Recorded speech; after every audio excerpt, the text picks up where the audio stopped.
Are you listening? Damn.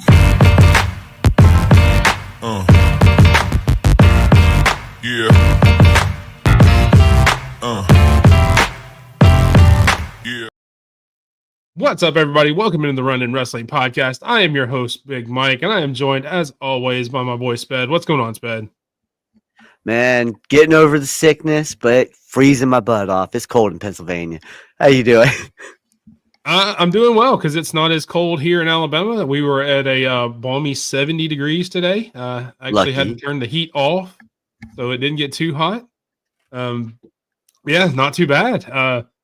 Great show last week. We had our Royal Rumble draft with all 6 people. So thank all of you guys who joined us. Cinco Squad, Kicking At It 2, and John with Chair Shot Sports.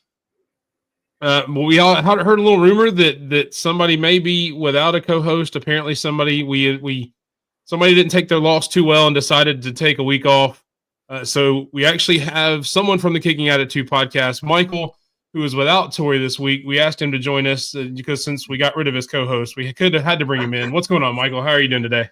I am doing great. How are y'all doing? Doing good, man. Glad you could join us.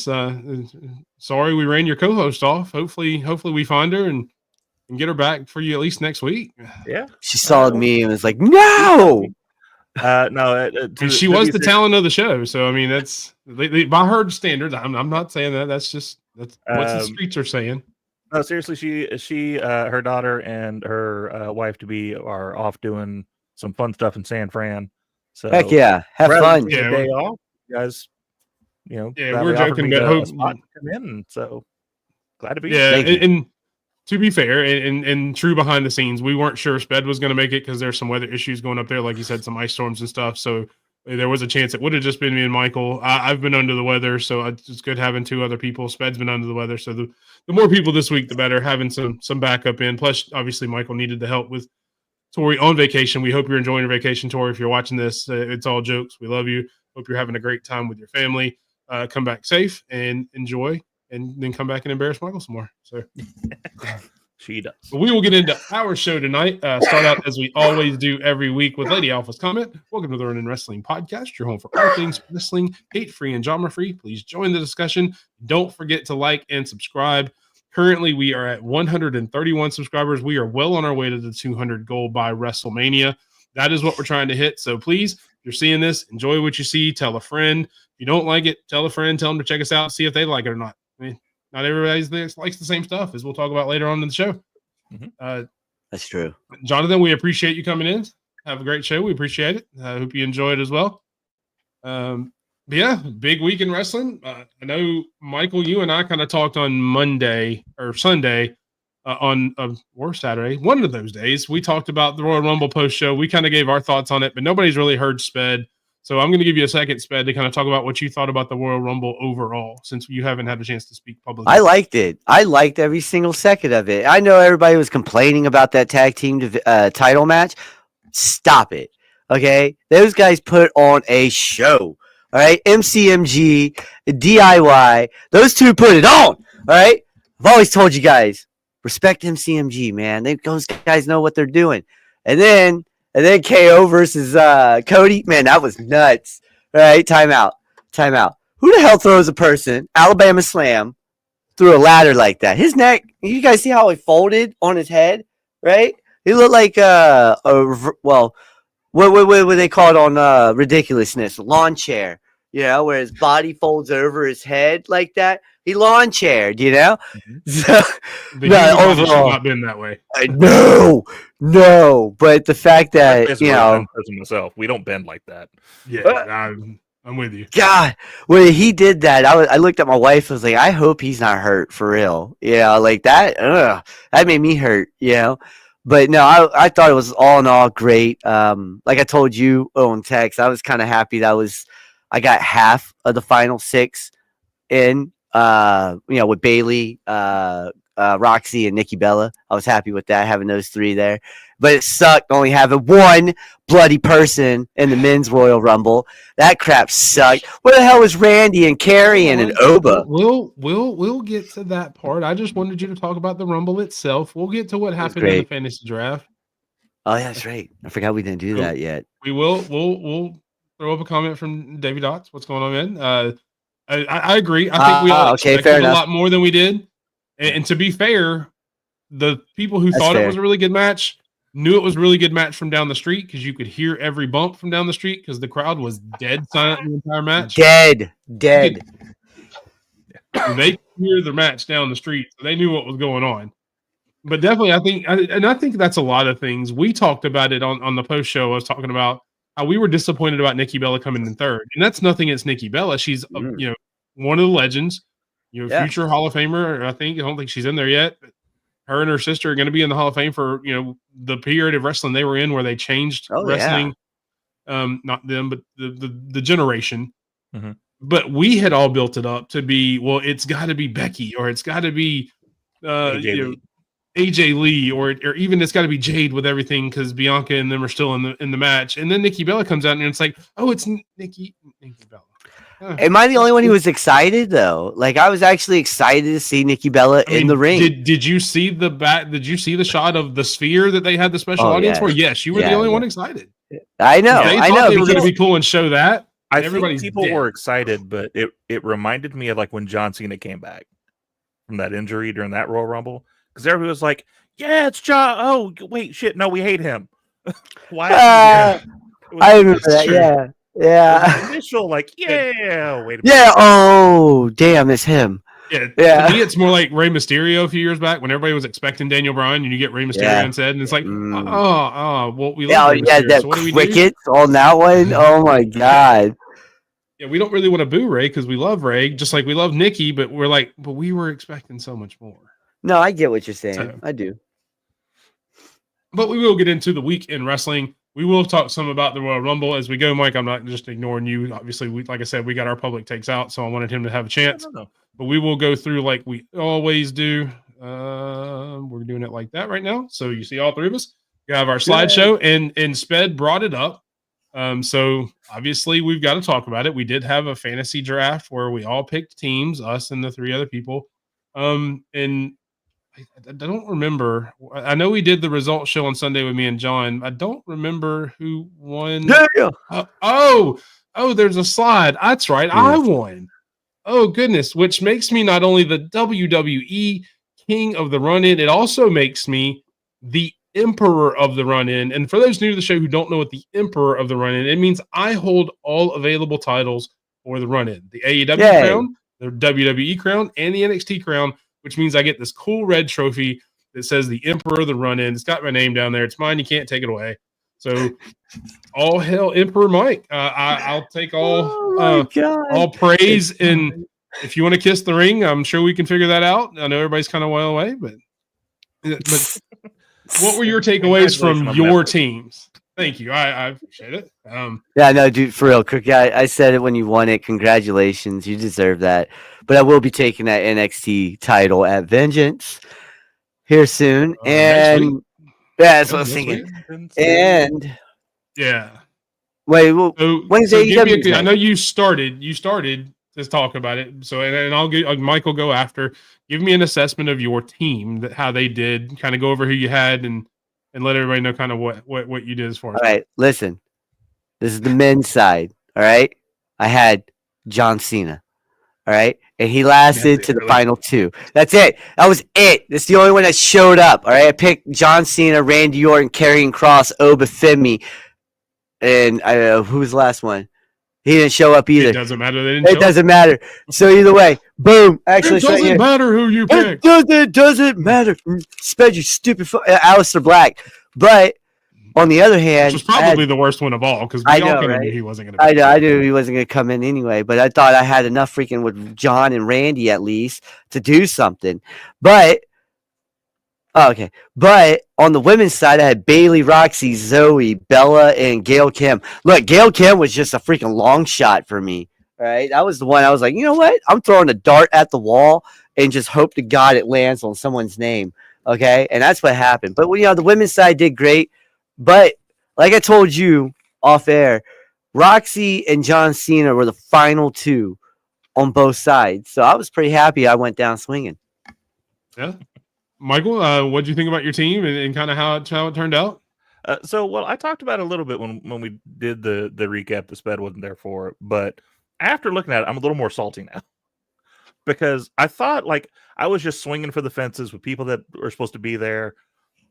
And looking at my roster, it's not out of the ordinary that they should have been there because I had the winner Jey Uso on the men's side. I had Omos, who just left Noah. Yeah, would have made perfect sense that the reason he left was to come to the Rumble. That's what I thought. Joe Hendry, who showed up and showed out against Roman and then got speared out of his boots. 0 points, by the way. Yeah. Xavier Woods, which how do you not have them Either in your one Rumble of them? right now? I would like an apology because you gave me crap about giving him the boo-boo picture. He didn't even show up, so I would like an apology. I had the right boo-boo picture. Oh my god! For this case, yeah, it was the right picture. Yeah. And then Matt Cardona, which that to me was more of the swing because we don't know what's going on with that man. I also had Masha Slamovich, B-Fab, Jordan Grace, who did a great job. I think she was the one that pulled me more for the women's side. And then Jade and Becky, who didn't show up, either one of them. But again, it's like really only two of those were like swinging of they could be there. Hopefully they're there. But like the fact that Jade didn't show up is weird to me. Yeah, that's weird to me as well. And see, that's kind of how that's kind of the whole reason I won it is I had a lot of people that like two of mine were in there. I think three of mine were in there over 30 minutes. You know, I had one of them that were in over an hour. Yep. I had one on the men's side who was tied for the most eliminations. So, I mean, I had all those bonus points. And that's really, and I had the most consistent overall team because I only had one person who didn't show up. Yeah. And that was Ilya Dragunov, which again, he's done with his injury. He should have been there. Right. That's what I'm saying. And you put speed in there to you get speed to go in there. Again, I can't, as much as it annoys me, I can't dog them for bringing ISO speed in there.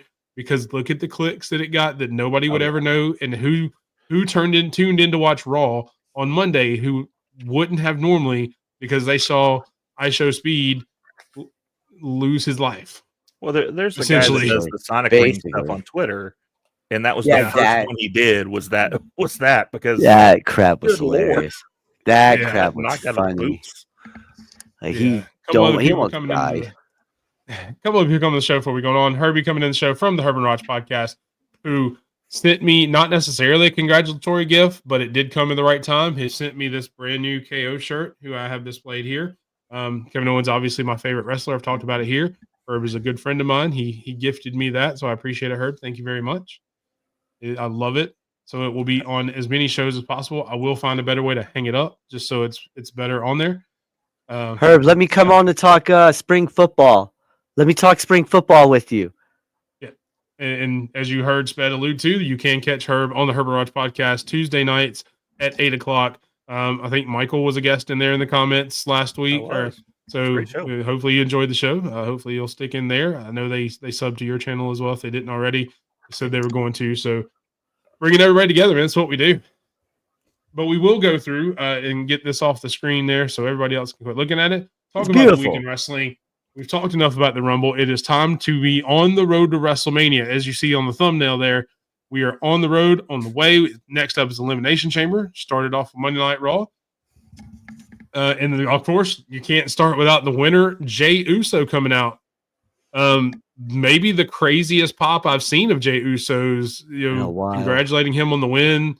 The promo was very emotional. I mean, you could see the close-ups of him crying. And to me, solidified that they made the right choice. Yeah. As much as I'm a huge John Cena fan, I think they made the right choice because they're going to get this same reaction in every building going forward at least until WrestleMania. Michael, what'd you think about the promo and Jey Uso being there last night or on Monday night? So first of all, I agree with you. Absolutely the best choice. Like I know a lot of people have an issue with it and talking about, but who else would you want to do a win? Like, I mean, you got people that have already been down the road. You got people that it's a better story if you do it later. This was the perfect choice. He's hot now. And I think last I heard was the second or coming up on the first merchandise seller that they have. Yep. He's getting these massive pop reactions. Oh, there's been a few months he's been first. He may be Yeah. second right now, but he's beaten everybody a few times. But he has shown that a wrestler can be genuine and be relatable, because that promo itself made him more relatable to me than a lot of people I've seen in a long time. Because it wasn't that he can't talk, is that he didn't know what to say. Like, he's got this massive reaction. He's gotten this opportunity now, and now you're in the middle of the ring and have no idea really what to say. Yeah. And so, and then of course the tear in my eye moment, like that just sold that whole promo for me. But to show how hot he is, how many times have you heard a crowd make him restart his music because they weren't done vibing yet? Yep. That explains it all right there. I mean, he is the most over person in the company right now by far. Yeah. You can talk about Cody being the face. You can talk about Cena being the nostalgia and CM Punk and all that. Jey Uso is the most over person in that company right now. And big up to him.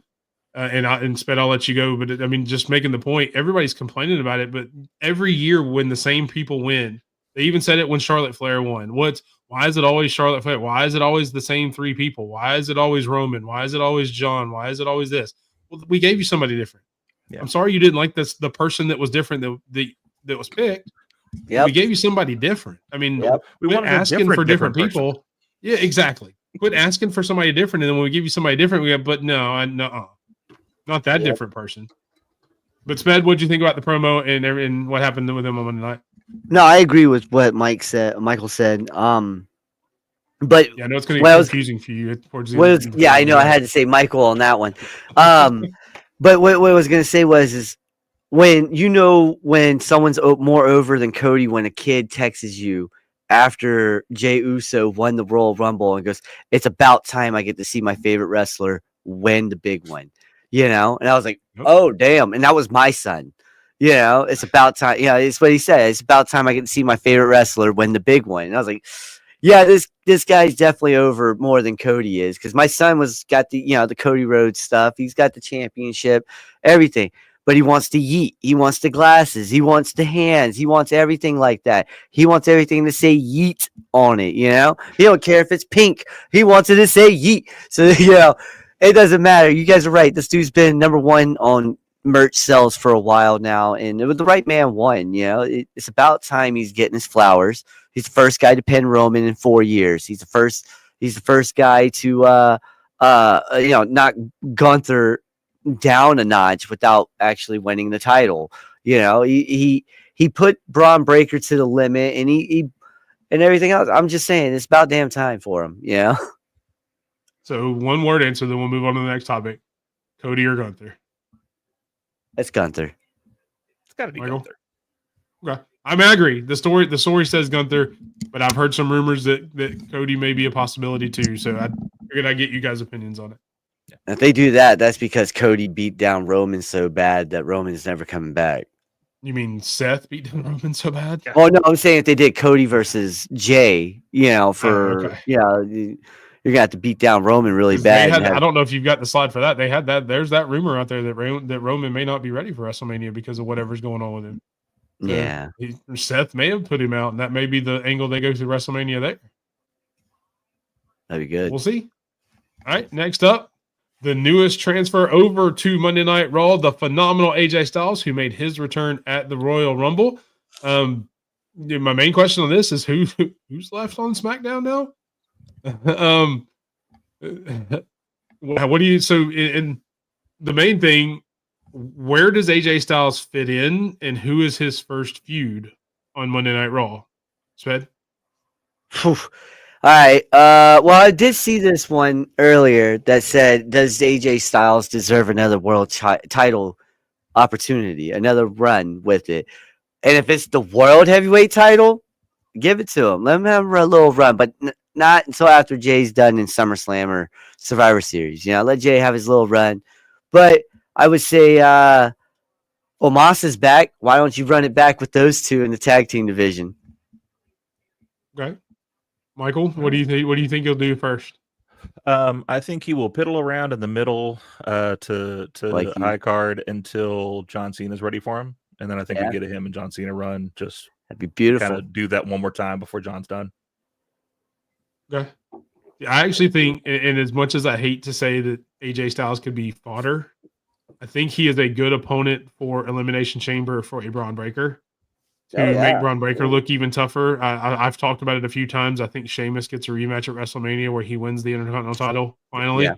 But I think AJ Styles is a good, hey, we're going to build Braun Breaker up to be even bigger because he's going to beat one of the best of all time in AJ Styles to go on to, it's for Sheamus to put everything on the line. Maybe it's a career versus title match or something at WrestleMania. Just to give it some more stakes or something like that. But I think Braun Breaker, that he needs to be in the IC title picture.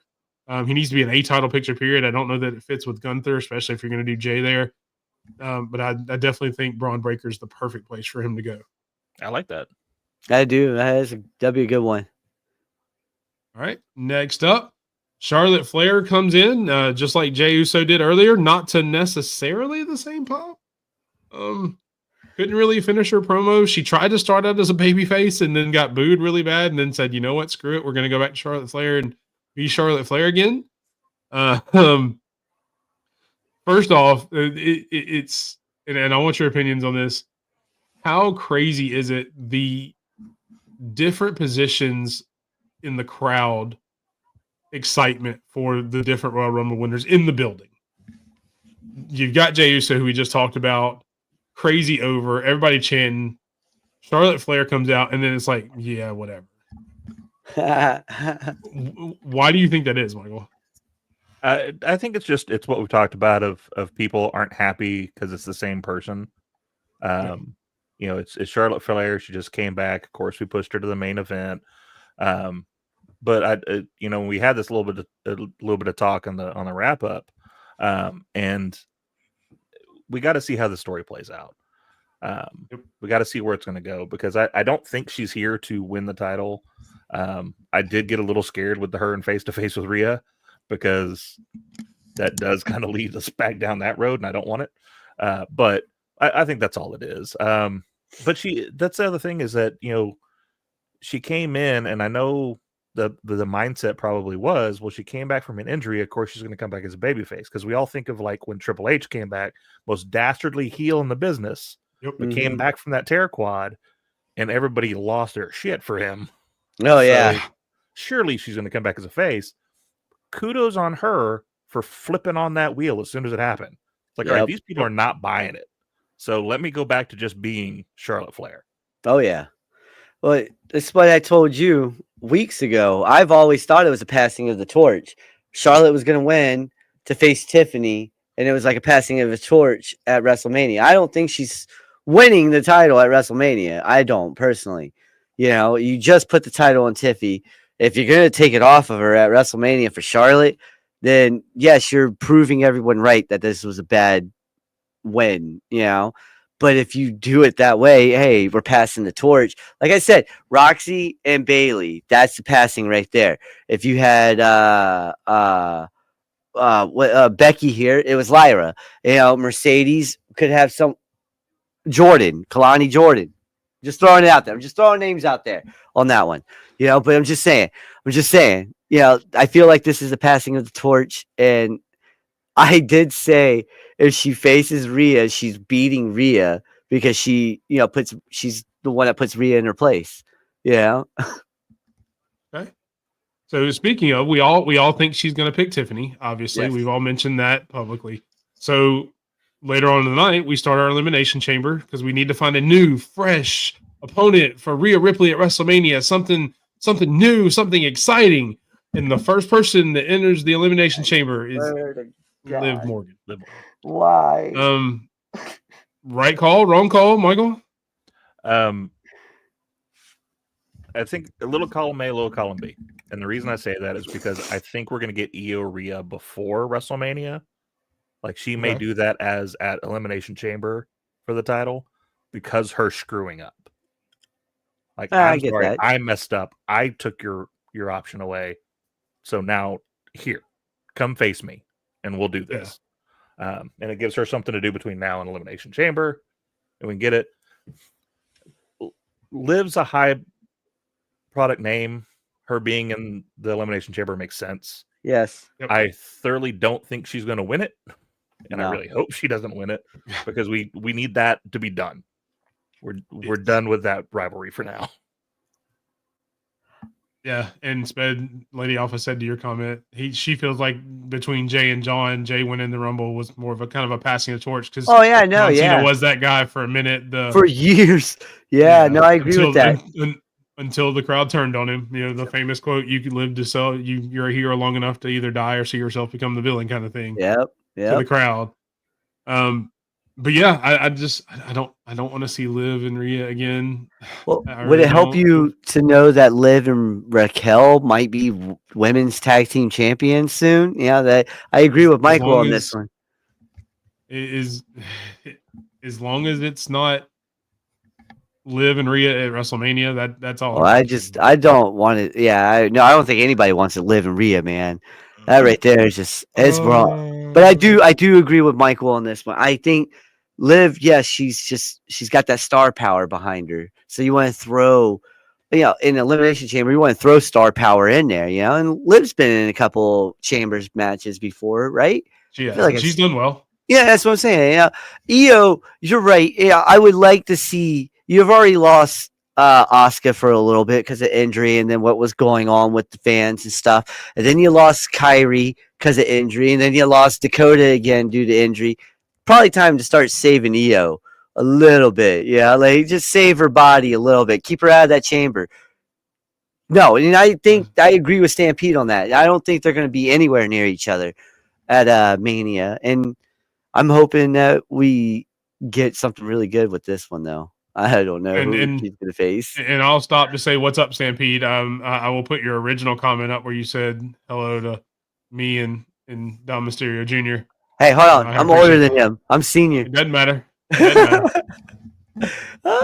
on. Should I cut this off and just go like that? He's taller than you, so you're junior. It's fine. That's true. Yeah, he's 6 foot. I'm 5'6". I'm screwed. There you go. Yeah, no, we all kind of agree. We don't want Liv and Rhea anywhere near the title. No. For the love of God, no. All right, next up, you got CM Punk and Sami Zayn vying for the Elimination Chamber as well. CM Punk does qualify. So with that being said, I mean, you've got CM Punk in the Elimination Chamber still with a chance at WrestleMania. Does he win the Elimination Chamber? Sped? No. God, no. I don't think he does. This is all setting up to be Cena's chamber win. But listen, if the rumors are true and we're going to get Rollins, Reigns, and Punk, that's going to be one hell of a triple threat, right? And I wish, and I know you guys are going to be like, oh, yeah, that would be fantasy booking. But at the same time, I kind of wish Mox was still in the WWE for for this match right here. Just because the Shield and Punk back in the day were running things, 400 plus days. The Shield were holding it down for CM Punk. I'm not saying for the whole time. I'm just saying for a good bit of it. But I'm just saying, like it would have been nice. This would have been a great story between the four in that ring. Michael, how do you think he does? How do you think Punk does in the chamber? And obviously, John Cena made his announcement; he's going to be in there automatically. I don't think he's going to get it. We've got to figure out what this favor is sooner rather than later because it's already starting to get stale of bringing it up. So they've overplayed here. It a lot. Uses that to somehow get him into a main event or to a high profile. I know it's not like WWE to overplay anything. No, they would never do that. No, anonymous PM. And I'll be honest, I agree with Stampede. Before you finish your point, I don't want Mox in it. Mox is good where he's at. He's found his footing in his character. Match. I know, I got you. The story and everything. I'm just saying for this match. That's the only reason why I want him in. It's just the story behind it. He's exactly where he needs to be there. Oh yeah, no, he's having a great time over there in AEW, which is on TV right now. Yeah. Why? Wait, what? No. Anyway. My daughter turned it on. That's what happened. After the match closed the show, the person who we thought may be unalived, folded in half, makes his appearance. Kevin Owens comes in and package piledriver to Sami Zayn. I guess alluding to a WrestleMania match between those two guys. Do you think that's what we're going with at WrestleMania, Michael? I think it's a good thought of it. You give him the package pile driver, which has been taking people out. We've been building that finisher up so much. Lay Sammy out for a while, and then have him come back, challenge him at WrestleMania. And then we get a banger, like to do something crazy like we did with the ladder match. Have them have some crazy, like back in the day, ROH thing between the two of them. Oh It'd be a lot man, of fun. I want a Hell in a Cell between those two because that would be crazy. yeah, between them two, yeah, that'd be awesome. That'd be. Oh god damn it. But yeah, Yeah. but yeah, definitely. I think it's a good way because obviously Kevin even sold it really well last night or Monday night. I keep saying last night for some reason. My days are all running together. I apologize, everybody. But it's a good way to write both of them off of TV for about a month or so and let them kind of recover so they can kind of come heavy after Elimination Chamber and be healthy together. Because you don't need a ton of time to build this because it's already been built. It's been building for 20 years. Yep. You don't need a ton of time to do promos and everything like you do some of the other stories. You give me a good 3 weeks where we can call back to a lot of, Ring of Honor or, indie stuff and everything like that they've done in the past, NXT, even the betrayal there, that sells itself. It doesn't take a lot to build that. And there's making a reference to, yes, the KO shirt. Yeah. Thank you, sir. So let's see. And now, okay, this is a good one. This is a good question from Herb. Can you survive watching WWE and still maintain your entertainment level, only watching from PLE to PLE? Michael, I'll start with you. I think mostly you can, especially with Trip, in the handle now. It's not as much hot shot booking as it used to be. For those that don't know what hot shot is, hey, come check out our TikTok. We do Pro Wrestling for Dummies, where we teach you wrestling terms. But so that's cool. It's not just the Crash TV stuff anymore. So we kind of get a story that lasts a few pay-per-views, and then it'll end at some point. And plus, they have the packages, which do wonders of telling you, like, here's the backstory of why we are where we are. So as long as you watch that opener that gives you those packages, you're good. Do you think you can? You think you could only live in WWE land with only PLE to PLE? Yeah, because I used to do it once upon a time, just to watch pay-per-view to pay-per-view. While I was in the army, there was really no time to watch during the week, so I would just watch pay-per-views month to month. So yeah, I could probably do it again. Please don't, because we need to do a show week to week. I know. The run may die if you do that. Yeah. But I agree. I think you can, especially if you're watching like the pre-show, because that's where a lot of those vignettes and stories get told. They build. That's one of the reasons they have that pre-show. That's why they don't do a lot of matches on the pre-show anymore, because they're building that story for somebody who may be watching it for the first time or somebody who doesn't watch week to week. Yeah. So as long as you're watching that pre-show, then yeah, you could do it you could do it PLE to PLE. You wouldn't catch a lot of the nuances and callbacks that they will do, but you could still see the match and still understand what's going on by seeing that bit of the story. So I definitely think it could happen. Yeah. But I don't recommend it. You should watch at least one show each week and then come watch us and hear us talk about it and put your opinions in the comments. That's what you should do each week. Just do it. Do it. They should have had Owens on the upcoming Raw to do the angle with Sammy. I think he may have been shouldn't. So it's selling the beating from the Rumble, maybe. Please clarify, Stampede, because the rest of the comment sounds like he shouldn't have been there, which I kind of agree with. But I like the fact that he sold it while he still did it. Yeah. So it's not like he hit him and then stood tall and everything. He was still hurting, but he had to get revenge on his friend who didn't stick up for him like he thought he was going to. So I get that part too. Oh man. And he only watched the Royal Rumble because of the show. We appreciate it, man. That's what we're here for. We've said it many a time. If you've never watched wrestling, come join us. We'll try to ease you into it and give you the best advice possible. If you love wrestling, come watch us. If you hate wrestling, come watch us. We'll try to turn it back around. Yeah. You're not the first person who has said that, and we're very appreciative of everybody like that. We have another friend who Autumn, who hadn't watched in a while, actually got a chance to go to SummerSlam and then watched our show at that time and started watching week to week. So now she keeps up with it too. So we really appreciate that. And there you go. Yeah, Owen should have taken this week off. That's what I thought you meant, but I wanted to clarify just to make sure. I was pretty sure that's what you meant. Let's see. It was a great show. It was LA. I'm not sure what that is. I guess maybe he likes LA Knight. Yeah. Next up, C. we've got next week's Elimination Chamber qualifiers. You've got Rey Mysterio versus Logan Paul, everybody's favorite. And then you've got, again, one of those kind of passing the torch moments. You've got Bayley and Lyra with, trying to get in the Elimination Chamber in the women's. Sped, I'll let you go first. Who do you think wins each of these matches?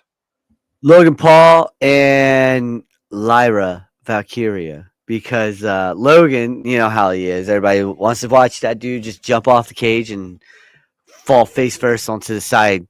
No mat, just right onto the side. All right, don't put your hands out. Hands like this, okay? And I'm apparently a dumbass. He meant LA as Lady Alpha, not LA Knight. So put your arms out like this for him. Yeah, like, bow. Yeah, okay, there you go. But no, I see Lyra winning because Bayley's got that stuff going on in NXT right now. And when was the last time Rey Mysterio really qualified or won anything lately? I'm asking. I really don't remember when the last time he won. Beat Kofi. He beat Kofi Kingston last week, or he beat Woods a couple weeks ago. He's beat both of the New Day. I'm talking about being on a big PLE, not big PLE, but you're talking about big match. I don't know. Yeah, it's been a while. That's what I'm saying. I just don't know.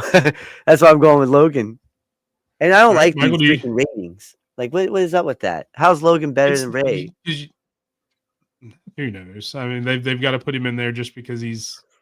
More people. Logan ain't got no kids, so he can't be a deadbeat dad. That's funny. I agree with it completely.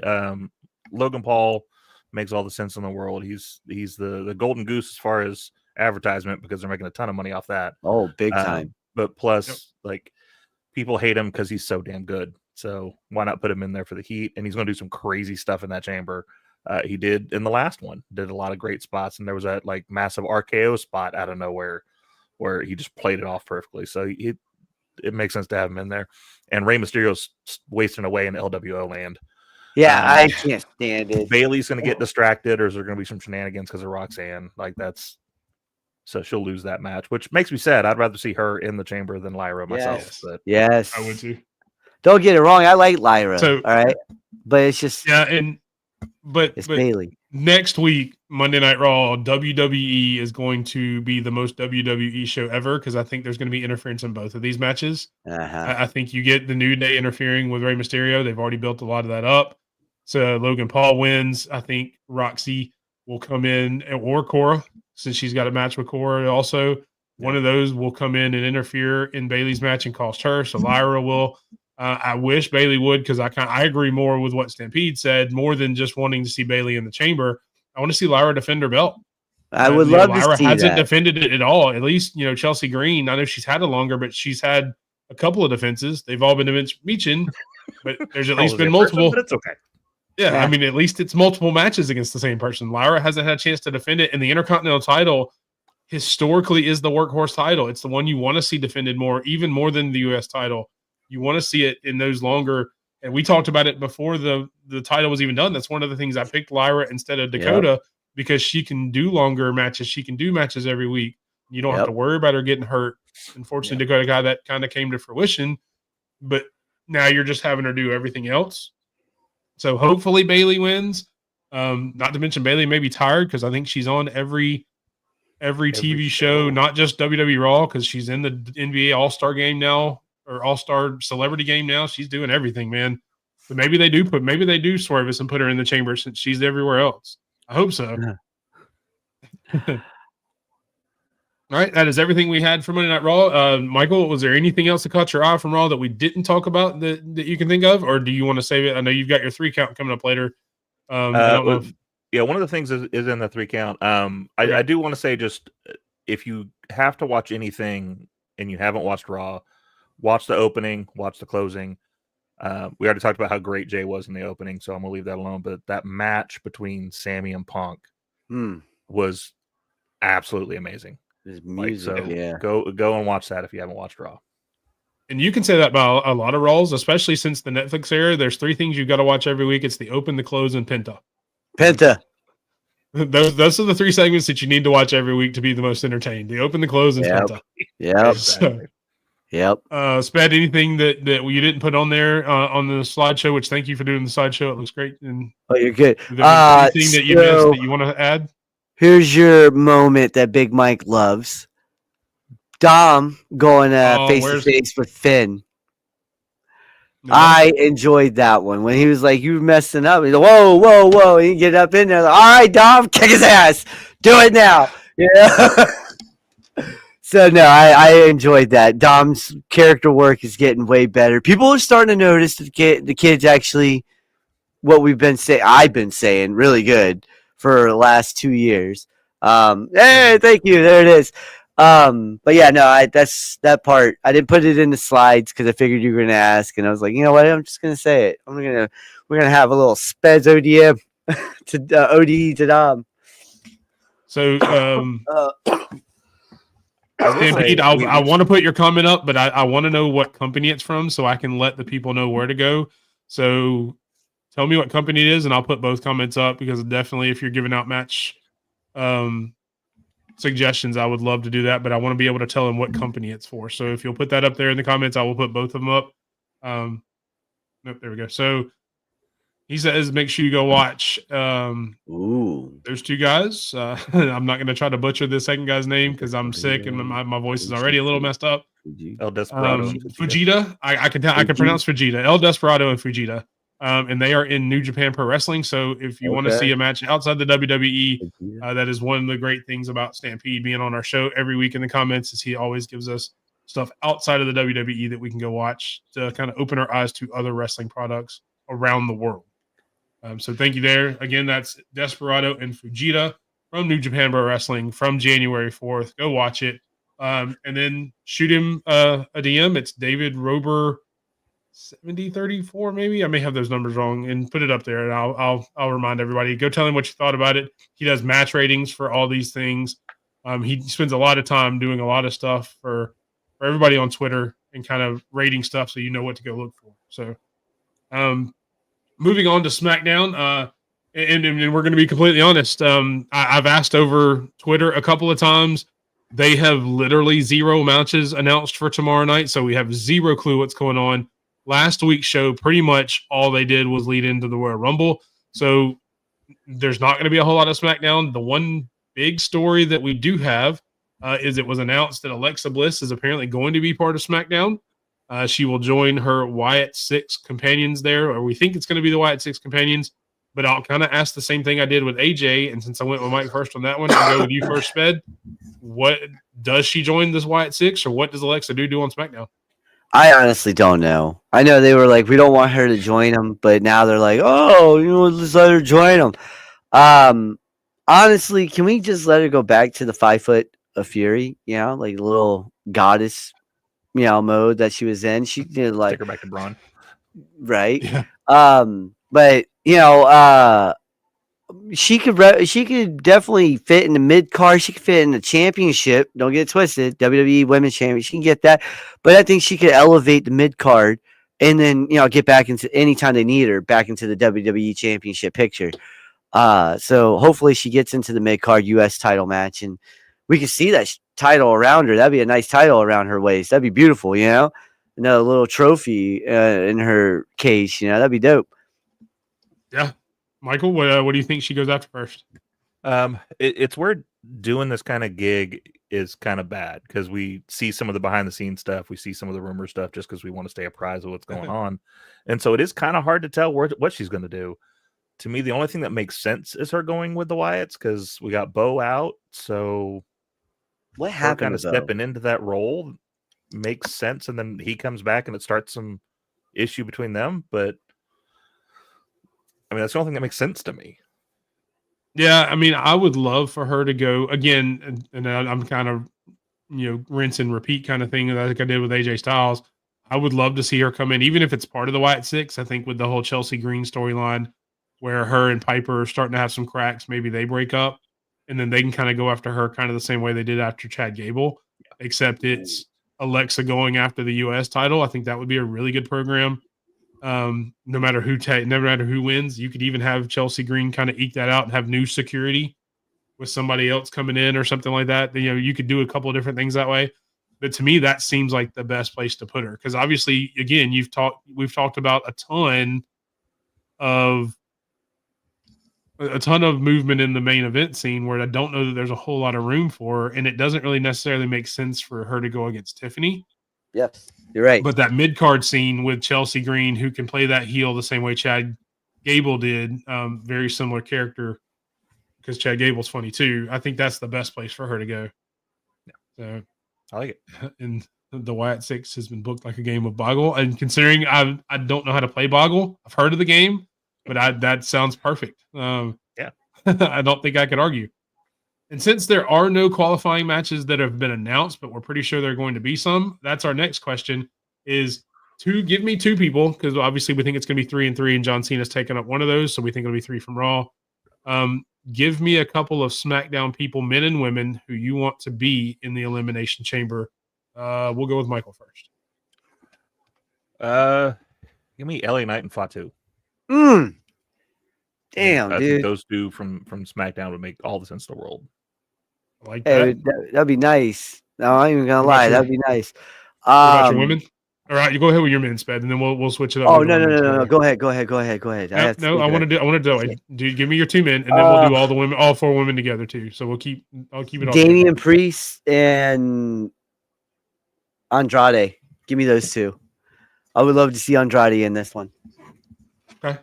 I'm actually going to split you two up and say Damian Priest and Jacob Fatu. I like that. I want Fatu in there. I Yes. got to have Fatu in there somehow, some way, just because I want to see Fatu on everything. And I No, I think Damian feel Priest that. is a good shout. He's new on that side of town, so to speak. So I think that would be a good spot for him to qualify and get in there. But there's a lot of other people that you could put in there, obviously. So Sped, what 2 women do you want to see in the Elimination Chamber from SmackDown? Man, that one's tough. Probably the harder question. Yeah. That's tough. Because man, I mean, they're going after Rhea, so it's gonna have to be someone. All right, so let's go with. We all know Zelina Vega is gonna be in it somehow. So I'll go with Vega and Alexa Bliss. All right, Michael. I gotta go Vega as well. I think it's a good chance of her being in there. Yeah. Bianca Belair, just because I think that's the story we're going with. That's nice. That's a good pick. I was gonna say Nia. But everyone's like, oof. As soon as I said that in my head. Nia in the chamber. Exactly. That's what happened in my head as soon as I said it. So Lady Alpha, I I'd agree love with. Raquel. Yeah, I agree with a wow. lot of what you're saying, but we were strictly talking about SmackDown, and obviously Raquel is on, and as well as Penta on, both of those other from Oof. Stampede and Lady Zoe Alpha. Stark. Yo, I would love me some Zoe, and Big Mike knows this.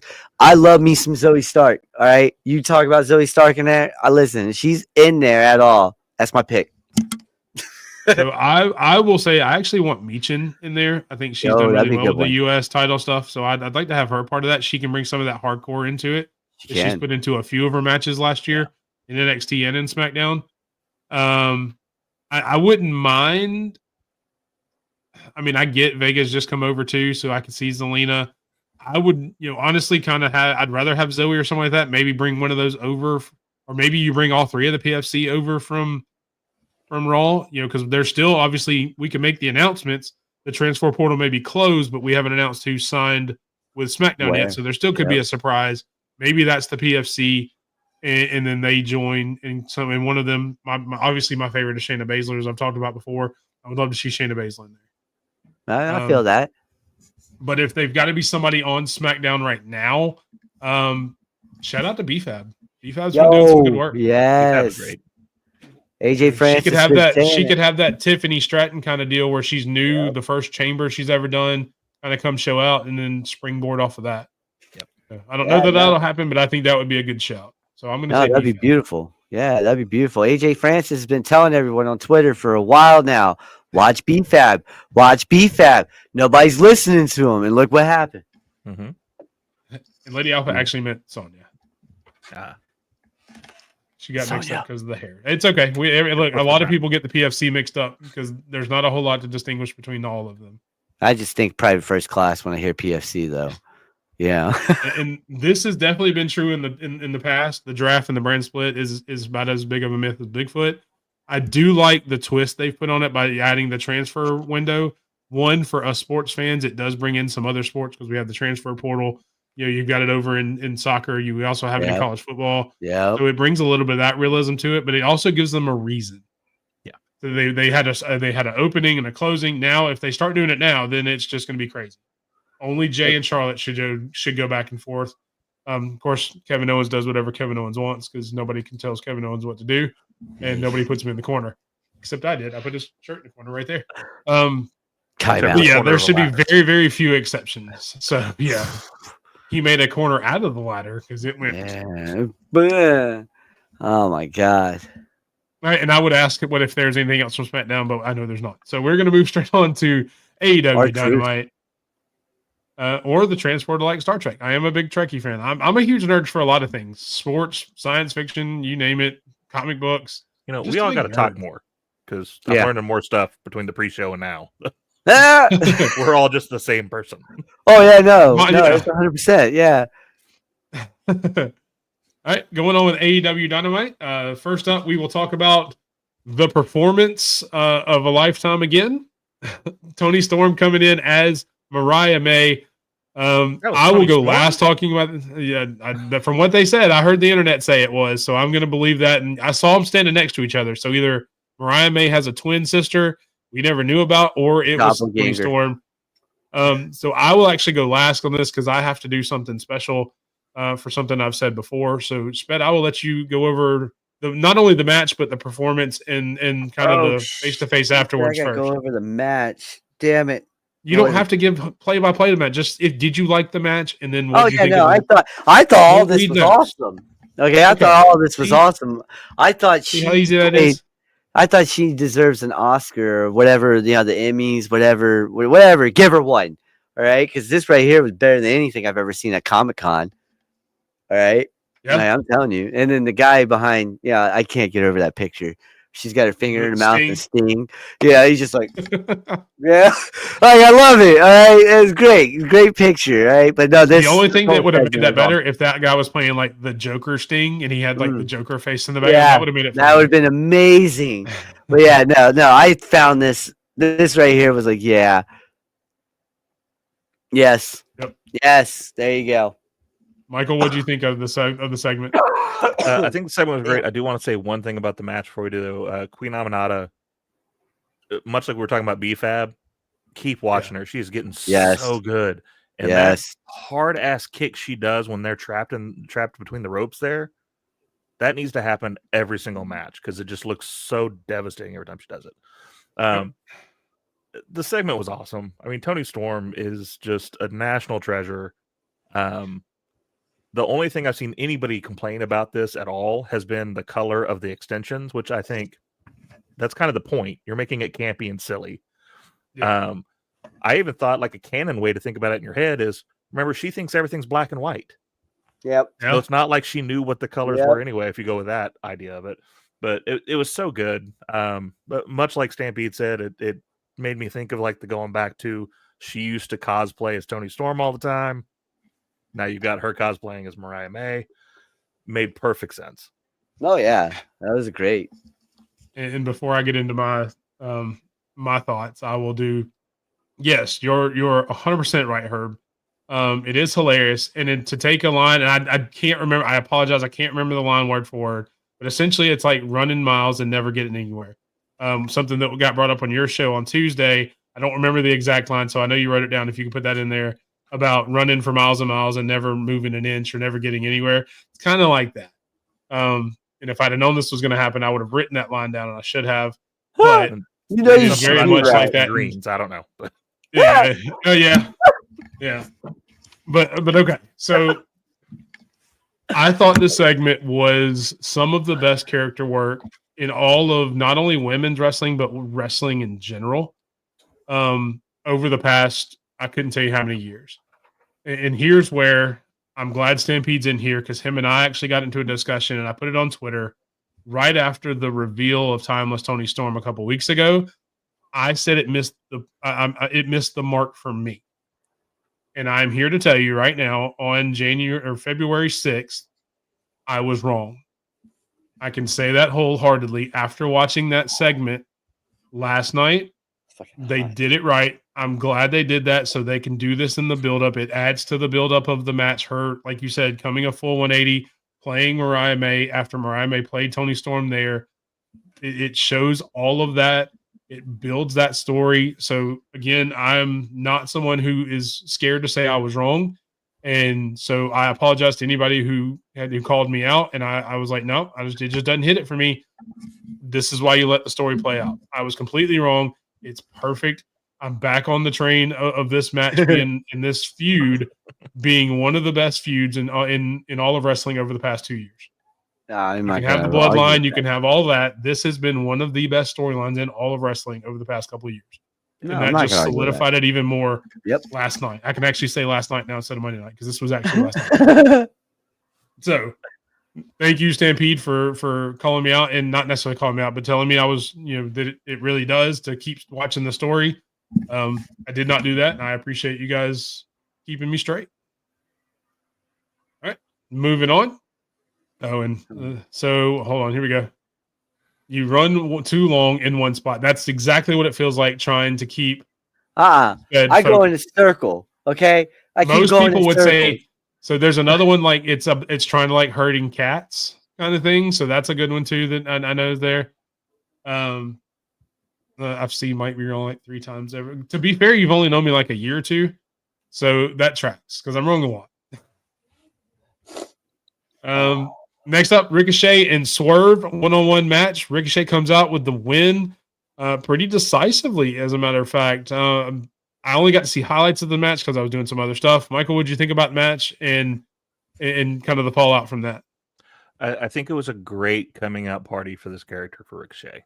Oh, yeah. Because he's been kind of the butt of everything. For him to come out there, jump Swerve, get the upper hand, and like you said, pretty handily beat him. And then they were pushing so hard what this robe meant. Mm-hmm.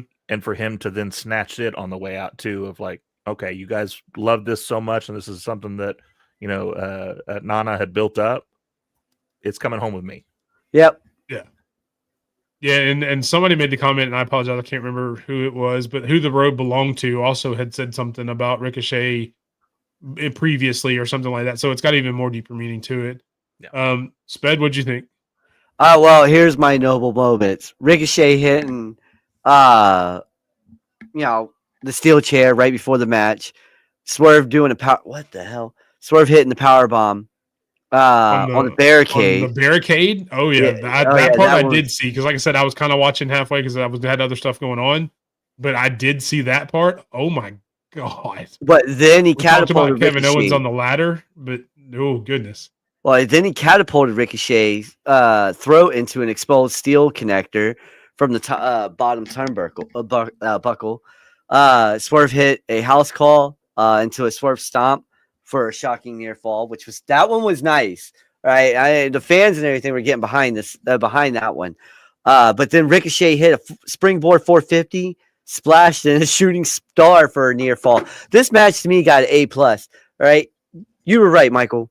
Throughout, he came out, the whole build up to Ricochet now is amazing, right? This dude straight up said, this is my jacket, my robe, my bad. This is my robe. Do something. Nadia couldn't even do anything. And I like what they're doing with this guy right now. Yeah. Yeah, I mean, it's kind of one of those things too. Not necessarily as much as I said about Toni Storm, because obviously I don't think this is one of the better stories in wrestling. When they started him having the geek promos and stuff like that, kind of where he was doing the ha and all that, I mean, it didn't hit with me. I'm glad to see it, and this is different because I don't think it was more just the character. I think he is evolving it. So I think it's a little different than the Toni Storm thing too. I think it just wasn't me getting it. I think he's gotten better as the character has gone along. So I don't think it's the exact same situation, but it's growing on me. I'm liking it more and more. I'm liking the more violent, kind of sadistic side that he's putting to it that wasn't there in the beginning. How far it goes, I don't know where it goes past Swerve or who he goes after next, but I'm definitely I hope they have another match for sure. Hopefully Swerve gets his lick back or gets another match later on down the line. and gets to earn the road back. I mean, hopefully. Yeah, it'd be great. Next up, you had the Hurt Syndicate come out celebrating their tag team championships, looking very dapper. My boys When are all of a back. sudden they kind of put out an open challenge, that was answered by the Guns. Sped, what'd you think? Listen, did you guys hear that chant? We hurt people. We hurt. Did you see MVP's face when that went down? Listen, I love the Guns, man. These guys, I've been telling you, I can't wait to see Jay White and them get back together. But you know, I like how Lashley and Benjamin sold their frustration with the interruption. You know, I thought that was actually pretty cool. But with these two coming back and getting put right in, this is going to build up the Hurt Syndicate to look good. This is a great challenge for those two. All right. These two are proven tag team champions. These two have been proven to do well in the ring all the time. You know, not all the time, but they're great in that ring. And then, you know, as well as I do, I've been advocating about these two being tag team champions for a while, just like Private Party. You know, I would love to see, you know, Austin and Colton do their thing again, you know. But, you know, for me, I'm glad to see the Guns return. For these two versus Lashley and Benjamin, I'm going to have fun watching that match. Kind of same thing you, Mike. What are you looking forward to on the match? And the match is next week, if I'm not mistaken. I think it actually is billed for next Dynamite. Yeah. What do you think? How do you think the match will go? And do you think at some point, since MVP's there, do you think at some point we get Billy Gunn to rejoin the Gun Club and kind of bring that back, especially since the way the Acclaimed is going? You know, I hadn't thought of that, but I think that's a great thing if we're going to make this a rivalry. I mean, it's obvious that this match is going to be fodder for the Hurt Syndicate. Yeah. It's going to be a great match. That's the great thing about AEW. Like, if you ever watch our show, we tend to have more good to say about WWE than we do AEW. However, AEW is great wrestling. Oh yeah, so it'll be a great match.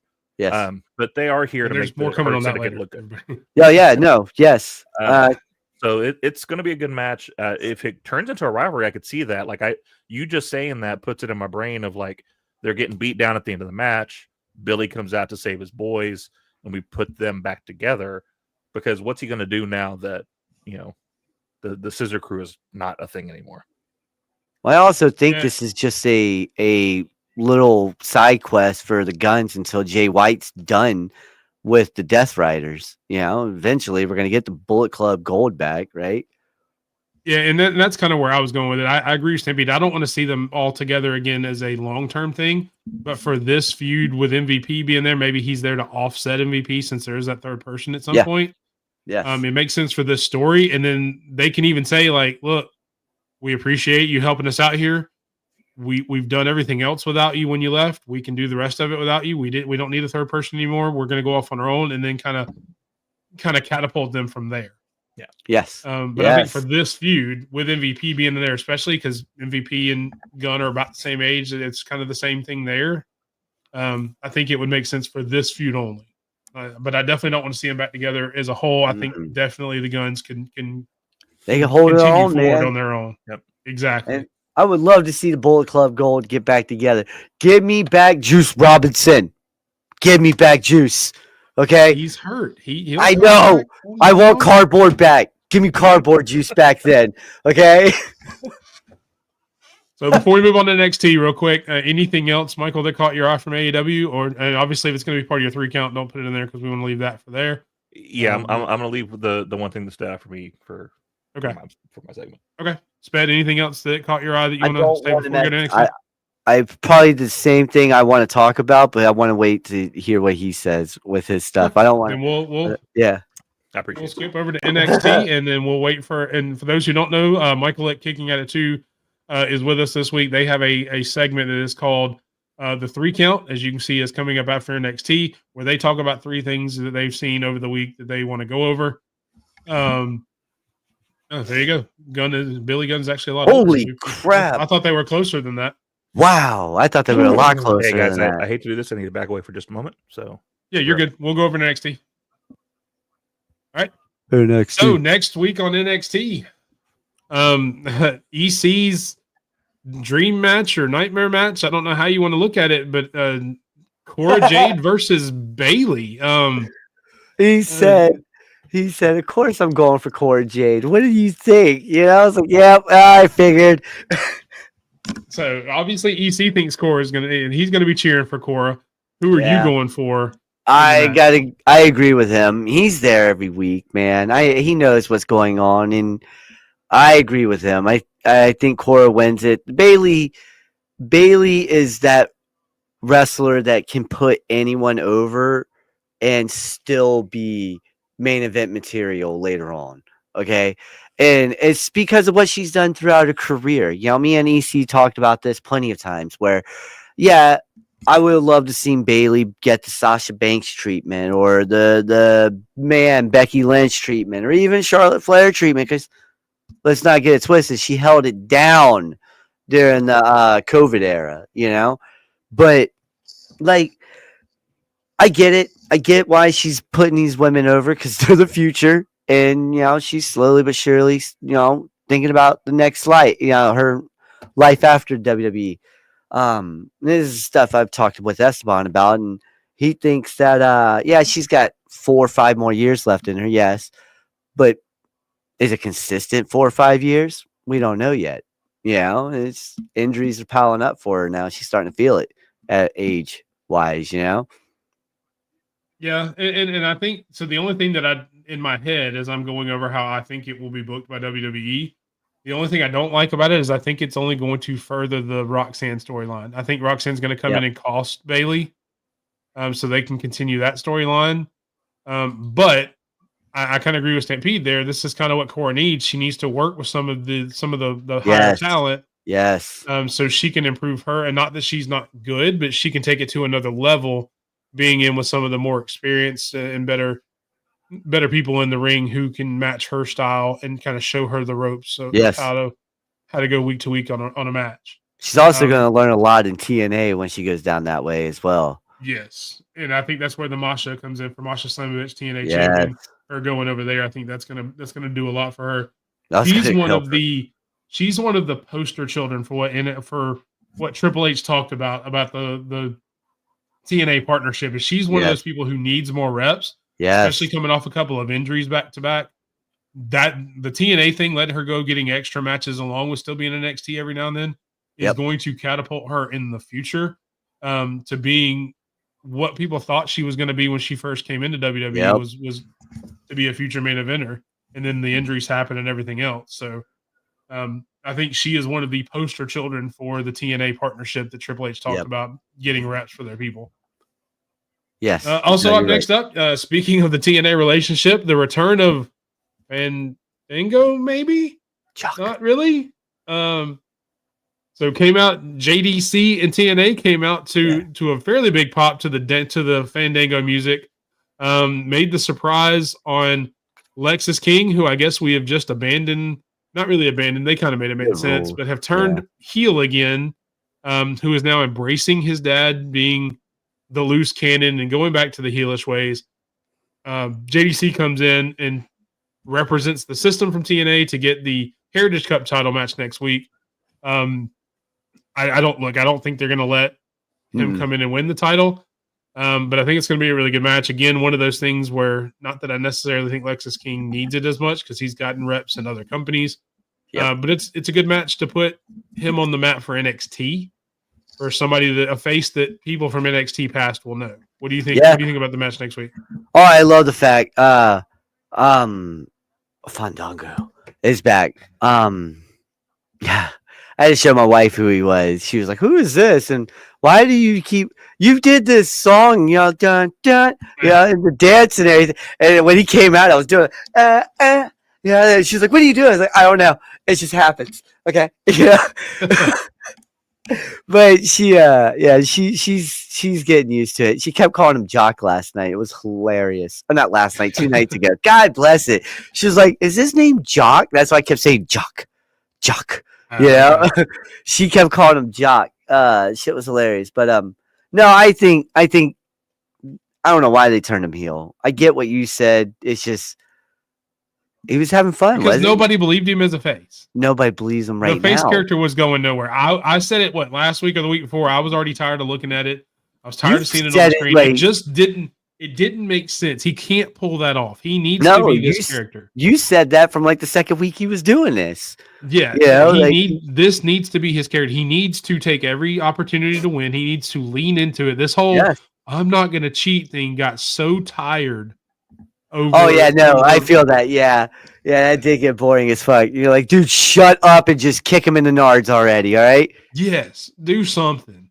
Yes, I mean, I to do. be fair, It's the more called Sped final talks word. every week, our viewership goes up by like 10 times every time Sped That's talks. not true. That's not So, true. We go I down. agree. People take the mic and they take the cute, dirty dango.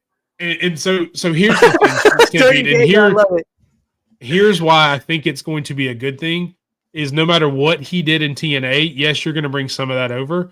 Yeah. But Fandango is a huge crowd favorite name Yes. in NXT. You heard it when the pop, if you watched. I know you watched a ton of stuff. But everybody who watched NXT heard that pop when Dango's music hit. You just Pretty talked sure they about heard Sped. me. Yeah, they spent. I was doing the dance, and my wife was looking at me I like, was- "What the hell are you doing?" I was What doing in it the too. I world?" was like, yeah. I had my And- 2-year-old doing it. I was like, yeah, I- go. It popped me. So to have him come in and then have Lexus King beat him, whether he cheats, whatever, it's only going to further the character. That is probably the most that Lexus King will get out of this. Is it's going to give him more heat going forward Yeah. to No. anybody else he faces because Dango's a crowd favorite in NXT. Yeah, no, I freaking love fun. I had to explain to my wife that he's a punk rock fan and he's a ballroom dancer at the same time. And she was like, wait, how does that work? It's like, it didn't, but it did. You know? It worked in the crowd. Oh, it worked in the crowd. Exactly. Oh, that's what I said. When I say it didn't, but it did. Yeah, that's like Daniel Bryan getting over when he wasn't supposed to, you know? The yes movement worked, but did it really? Yes, it really worked. Yes. Look, and if I get to see Prince Pretty at some point, I'm all for that. Oh, yes. Bring everybody. back Prince Pretty. He Give me verified he's some- a writer for them, so He is. Yeah, He's already working he for is. him. He's been working Yeah. for him for a while. They just he verified just it. now, finally. yeah, he just now said it. Yeah. Yeah, no, Uh, I am. Oh, this go- one go ahead. right here. Finish. Yeah. Oh, sorry. you're good, you're That's my good, fault. you're I good. put it up too early and Sped saw a squirrel. So I Michael, we'll did. let you go first on this one. Next week, it is the NXT North American Championship. Tony D, Ridge Holland, rematch in a steel cage. Who do you think you have winning this one, Michael? As much as I hate it, I think Ridge is going to get it. Thank you. Tony D has got some personal issues going on in his group, and I think he's going to get distracted by that and end up losing this match. Yep. The man that took out Chase U deserves that North American title. All right. He deserves it. Your hatred of Chase U really needs to be studied. What are you It talking really about? I does. hate anything that has All a U. because My of height- that. Yeah. All yeah. because of that. Hudson. Sorry, just I know that's not what we're talking about, but dude just gets fired out of nowhere. It's true. Yeah, that was weird. That was. That was weird. Which I hate that because I like Duke Hudson. He was probably one of my favorites. Him and Thea Hill were my favorite things out of Chase U. That Twitter promo was fire, though. Yeah, 100%. I'm hopefully we'll see him somewhere else very soon. So I'm guessing you think Rich Holland's going to win, Sped, since you kind of Yeah. Oh yeah. No, you already went know. crazy. When he put freaking Andre Chase in that ambulance, I was the only one in there going, yes! Actually, I saw Esteban cheering. So, EC, I watched you. You wanted the death of Chase U as much as I did. See, look at that. You said that people stop talking when you stop watching when you're talking. Sped is very Yeah. entertaining. Sped is like, what? Very Who said that? entertaining. Lady Alpha said that. Oh, ghosts. See? Oh, well, okay. Maybe you're talking about something else. Sorry. I'm messing around. No, I'm messing around. Anyway, so in Stampede, kind of your comment on Daniel Bryan. It was very organic. I was just messing around with that one. Yeah, and they would be stupid not to try to recreate it to You're right. varying You're right. because obviously it worked. And if Yeah. you find something that works, why not try to recreate it? But I agree. I don't know that they have ever have gotten to that point. Obviously, we talked about Jey Uso earlier. I think it's a little different with Jey Uso than it was there because I don't think Jey Uso was ever that underdog. You know, we talked about Yeah, I was the gonna tag team, say. but he's been a champion in tag team. He's been I don't know that he ever had that underdog kind of feel that Daniel Bryan did. So I don't think it's the same thing. I think Kofi was close. Kofi Mania, yeah. I mean, it was close, and that I kind hope of he had comes sort out of and a feel talks about because it that. only happened because of an injury. So, if you believe what they say, so yeah, kind of. Yeah, because of Mustafa Ali, that man. Olg Bolton. So if you like Rich Holland, go check out Go check out Olg Bolton from I'm about New to do Japan that Pro as soon as we Wrestling. done with this. That's true. It is hard to Oh manufacture no, organic. yeah, you can't now. They say they can every time I go to the grocery store, though, so they're trying. He is, but to be fair, the show is awesome, Mike. And I'm not. Mike sped, babe. Yeah. Okay. Hey, you guys remember Mike and Mike in the morning? You know, like I know this is getting off talking, but Mike, we can do that. Mike sped, you know, in the morning. I'm playing not in the morning, but still. We have loved having Michael here. We are not stealing him away from Tori. He will go back to his show and Kicking At It 2 next week. Yeah, I don't need Tori hunt me down, man. I don't want Tori mad at me. Michael will go back home. Mommy said he could spend the night to this week, but he's got to get home and eat dinner next week. We can't keep having him here. Damn. All right. Last up, you did see the tag team match leading into the triple threat. Obafemi and Trick Williams, that guy, loses to Grayson Waller and Austin Theory with the beatdown with Eddie Thorpe afterwards. Obviously, we've got the triple threat match with Oba and A-Town Down Under coming up at Vengeance Day. Obviously, and we're obviously also leading up to Eddie Thorpe and Trick Williams. So just kind of overall, what do you think of the segment, Michael, and how do you think everything went down? It's good that A-Town Down Under got to win because they're going to look like chumps when they get beat by Obafemi. So at least they got to win. I don't get Eddie Thorpe, man. I just don't. I don't care about his character. I don't. I'm just ready for this to be over. Like let's get to where Trick gets the feel good win and move on. Okay. Yeah, I agree. Thank you, Lady Alpha. We really appreciate that. That's probably the best thing I've ever seen. Hey, thank that you. Is very I'll take it. Ass. I will take it. Okay. So okay, now I'm going to give you homework, Snippy. Throughout the show, I need you to give me and Michael, who Kicking At It 2, who we most remind you of in wrestling, and don't be afraid to take shots because we're not going to get our feelings hurt. Hey, listen. We got our Mark Briscoe. Who am I and who is Michael Kicking At It 2? I'll take it. Let us know in the comments as you go, and we'll put them up as you put them up there. But please don't go like New Japan or Stardom because I won't know who that is and I'll look even more dumb. So, Mr. Miyagi. I'm playing now. I'm messing around. I'm messing around. I can't wait for Vengeance Day. I'm ready for Oba to beat down these two guys. I'm hoping Trick Williams beats down Eddie Thorpe because I'm with you, Michael. I don't get this. I don't get it either. I'm not a fan of Eddie Thorpe. I don't like his character. I don't like anything he's doing. He doesn't have it for me. I maybe that's me. I don't get it. So hopefully Trick goes through him, and I guess we get maybe at Stand and Deliver Trick and Oba too, where Oba finally beats Trick and makes him leave NXT. Maybe we get the A-Town Down Under breakup with them fighting over each other against Oba. Maybe Oba facilitates that to get some different storylines into it, just because we all know Oba's going to win. Mm-hmm. And if he doesn't, I will never watch NXT again. We did this with Tony D'Angelo, and I swear to God, you look at me right here. I'm going to do this. I'll put you guys right back on. You look at me right now, NXT. If you let those two jackasses beat Obafemi and take his title, I will never watch NXT again. All right, now we're back to our regular scheduled program. That's really all from NXT. It's we're building up to Vengeance Day, but that is everything from NXT, I believe. Nope, one more time, just like they did on the show. Right as you think you're going off there, we have this new group in NXT. We've kind of seen online who everybody kind of knows it's going to be. So I will ask a different question. Since we kind of know who the four is, what do you think the name of the faction is going to be? And who do you think they go after first? And Michael, I'll start with you. I haven't the foggiest as far as like the name. A name. Yeah, I was going to say, I don't know. As far as their first feud, I mean, I'm just trying to think of the field there. They could go against the family, and that could like anticipate a breakup there because we know that there's the feuding going on there. Yep. Or the Catch Crew. I was gonna say no quarter catch crew. Okay. Yeah. And that's really your only thing because you don't have a lot of factions in NXT. Nope. I mean, the metaphors kind of going, and there was really only 2 guys in there. Yep. You broke up Chase U like we talked about earlier. Thank you. But they kind of teased that coming back. I don't think it was this NXT. I think it was the one before that. They kind of teased like they did the previous time of they broke up. Is like one student's like, but it can still be a thing. I will slap that student. I will slap that student. I will go to Orlando and slap together. Now, yeah, why would you fire Hudson anyway if you're going to do that?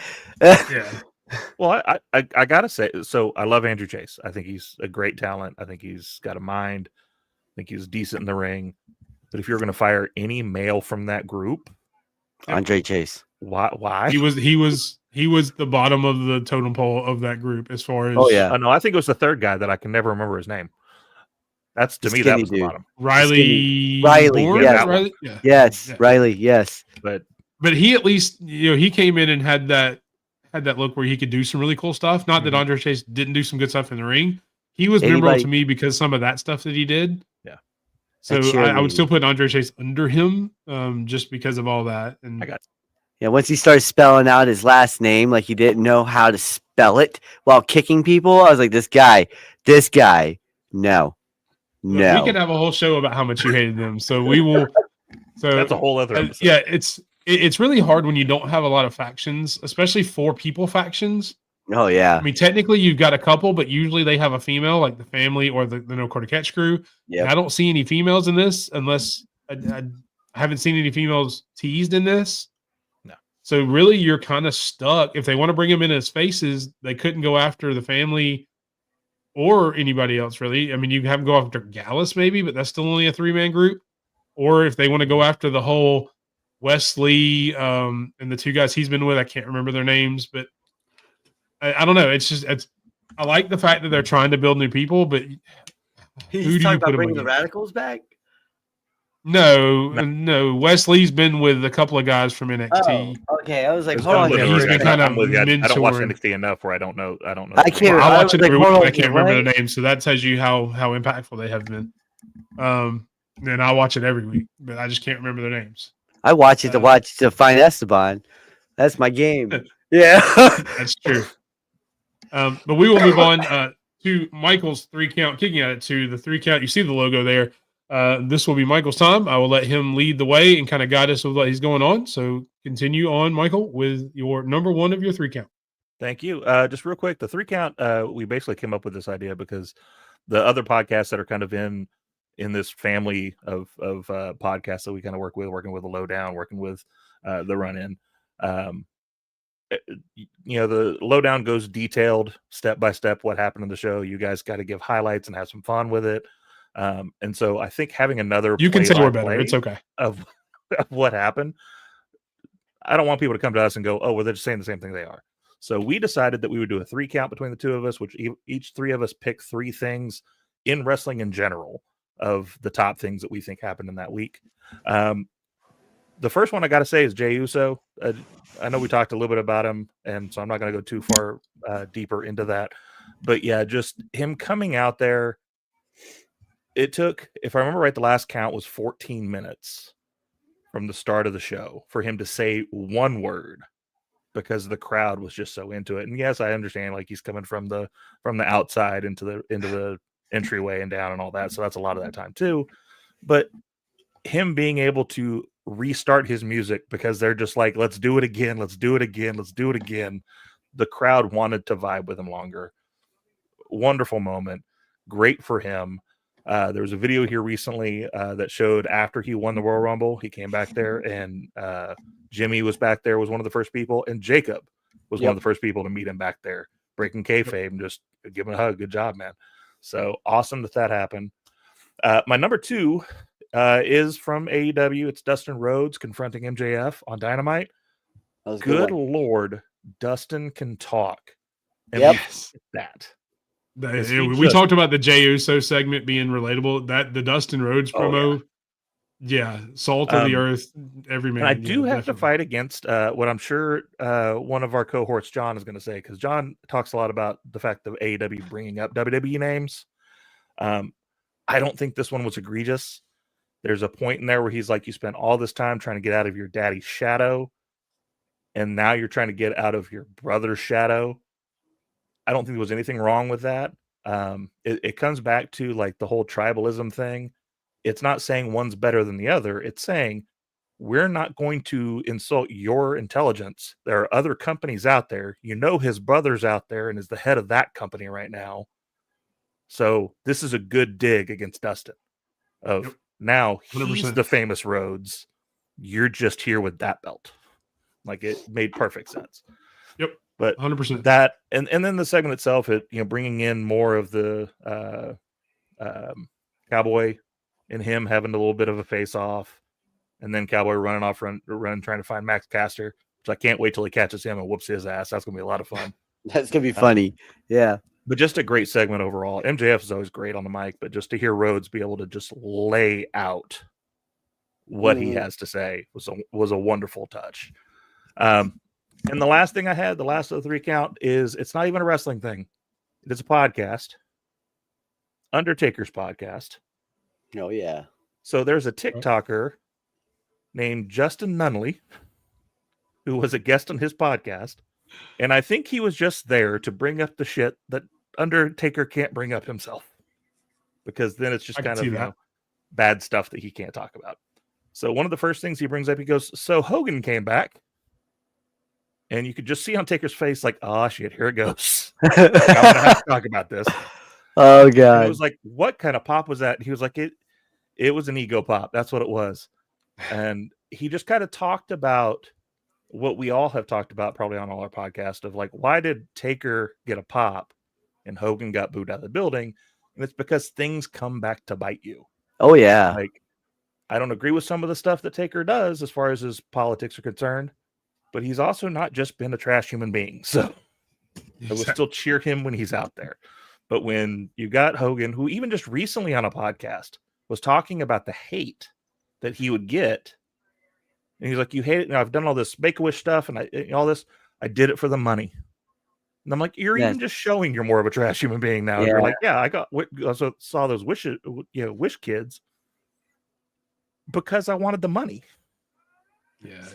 Jesus Christ. There's some characters you shouldn't lean into, and that's one of them. Yeah, your Hollywood persona should go away. Absolutely. But yeah, that was my 3 count. Awesome. Thank you very much, sir. And we did have a couple comments during there. So the whole promote, I see this from Stampede. It is more of a WWE thing, not wanting to mention the competition, because they even do it now. We've talked about it a couple times over the last few weeks. Them saying, well, they've done this and this and this from here, but not mentioning, they kind of did it with Cody Rhodes saying he went off somewhere and did his own thing to vaguely mention it. But that's definitely more other independents in AEW and in Ring of Honor and even TNA before. They weren't afraid to bring up the name. But again, too, you have to look at what you've kind of mentioned. If you're WWE taking those shots publicly, it looks more like you're bullying, I guess. Yeah, you're punching down at other people. It's okay to punch up if you're an indie taking a shot at WWE. Not at AEW's an indie. I'm not saying that because AEW is the number 2 company in this country and possibly in the world. And I know New Japan's got a stake to that as well. TNA as well, but there is something to say about not punching down. Is from for lack of a better term. Which actually, and we'll do this one comment, and then we'll get into our Twitter topic of the week, which kind of leads into what we were just talking about. So apparently, I am Tony Schiavone. Nice. And Michael is Alex Pulaski. I'm not gonna lie, I don't know who Alex Pulaski is. Do you know who that is, Michael? Do you know who you are? I'm gonna look him up after this podcast. There you go. Yeah, getting to learn something new. Learn something else. Obviously, know Tony Schiavone. Yeah, I'm not sure if I like the Tony Schiavone, but hey, look, I told him to take shots if he wanted to. Whoever he thought, honestly, I'll take that. Tony was great, except for the I know he talks a lot. I know he talks a lot, so I get that. I talk a lot. Let's see. Stampede kind of gives his 3, the Dustin promo. the El Desperado that he talked about earlier, Mhm. and then the Stardom World title being defended there by Kamitani. Thank you very much, Stampede. So we're going to get into the Twitter post of the week. He's on the Fightful show with Kate. There you go. So now you have a chance to look him up. All right. And again, I want us to have this discussion. You can tell in the comments, but I don't want this to lead to tribalism, even though I know the question can. And I got it from a Twitter poll from some friends of mine on obviously Twitter. They're called the DWE. They have a group. They have a show. I will also promote their show. It'll be in the slide. They do spaces for watch-alongs and other shows. They are a great group of people. We will have them on the show at some point. Although this will be the last guest we have probably until Mania, just so we can kind of get back on our stuff. But I definitely want to have them on. And they put a poll up earlier, and I wanted to talk about it to make a specific point. Between AEW and WWE, which show is better, in your opinion? And I'll let you guys kind of answer, and then I'll kind of go into my answer and why I wanted to bring it up. But in your opinion, obviously, all of us like both shows. We've talked about that, so it's not like we're going to take shots at one or the other. Which one do you like better, though, Sped? I would. All right, so I like the wrestling aspect. We talked about that. I love that about AEW. I just don't like the inconsistency. That's my problem. We've talked about Warlow being one, Powerhouse Hobbs, Ricky Starks, the list goes on from there.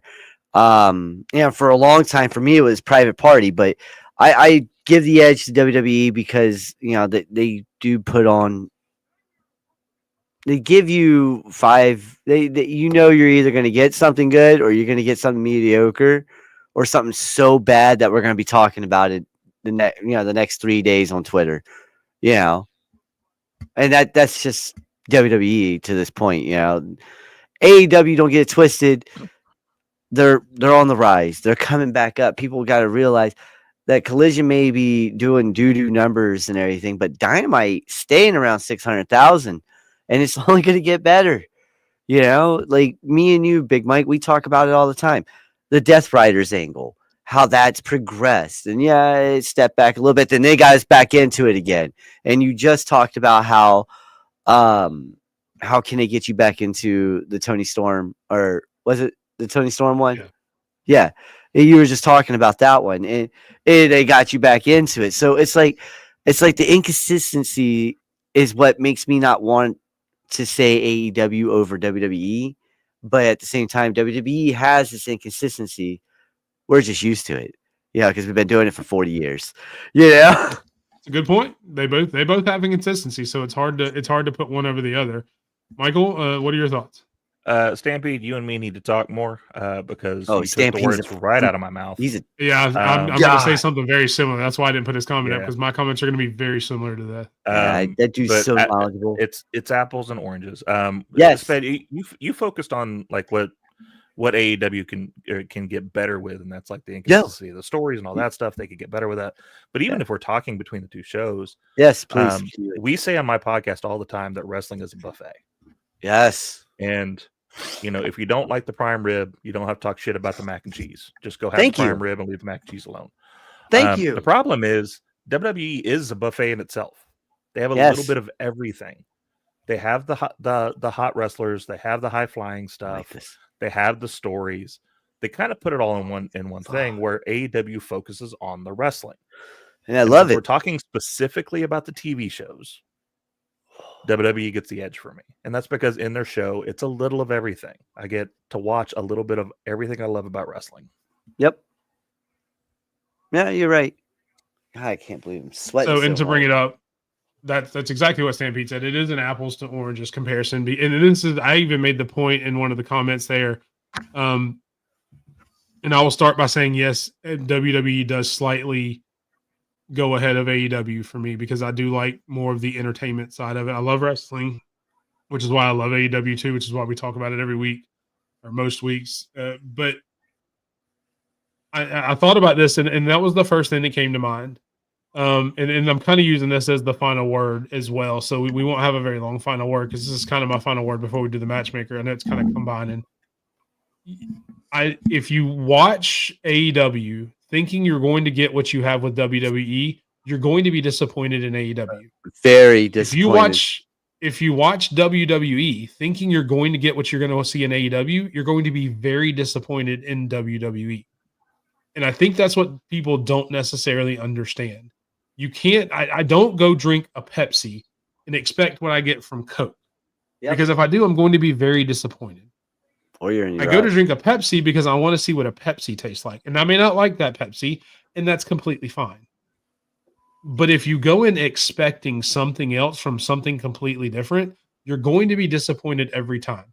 So I will say anybody who has on this fence and on this line, take a minute. The next time you want to watch one of the other shows, do everything you can to clear your palate, to clear your mind of what you saw on the opposite show, whether it's AEW or WWE. Watch it with as fresh of eyes as possible and see if you don't enjoy it just a little bit more. Yeah, no, he's right. That's kind of the point of me bringing that up. Yeah. And questions like this, while yes, I realize it does bring on some tribalism, can create conversations like we're having right now. Yep. Yes. Both companies have things they need to work on. Both companies do things really well. Very well. But if you go in expecting one thing from the other, you're going to be disappointed no matter which way you're going across the fence. And that's really the whole point of the conversation. It's like going to Disney and expecting being at Universal Studios. Yes, or expecting Six Flags or something. I mean, yeah, exactly. Use a million analogies. Yeah. It's like walking into a basketball court and expecting a baseball game. Yeah, stupid. It's just not the same thing. People watch baseball just still? not. I love baseball. I think so. But again, that's the whole reason I wanted to bring it up. And thank you, Stampede, for your opinion as well. I figured it would kind of be the same because I've heard you talk about it slightly from others. And Michael, I've said that you and I think a lot alike on a lot of this stuff. So I didn't have any question that either one of you guys would have similar answers.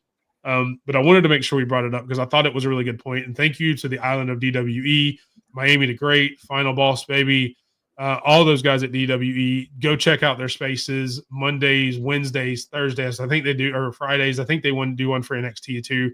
They're always on spaces on X. Go follow any of them. You can see all their names there. If you're not following them already, go follow them for great content. Miami and Final Boss Baby are actually doing a podcast as well.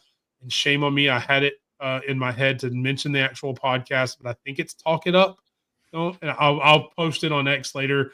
So if you follow me on X at _BigMike27, I'll shout out their podcast. They haven't done a full episode yet. There's a couple of shorts on there already, but definitely go check them out. Great people, great wrestling content. Definitely go check them out. All right, next up, we will go to our Twitter. That's what we just did. That's where the run-in matchmaker. So obviously it's February. Everybody knows it is Black History Month. So we are going to focus on that for our matchmaker for the rest of the month.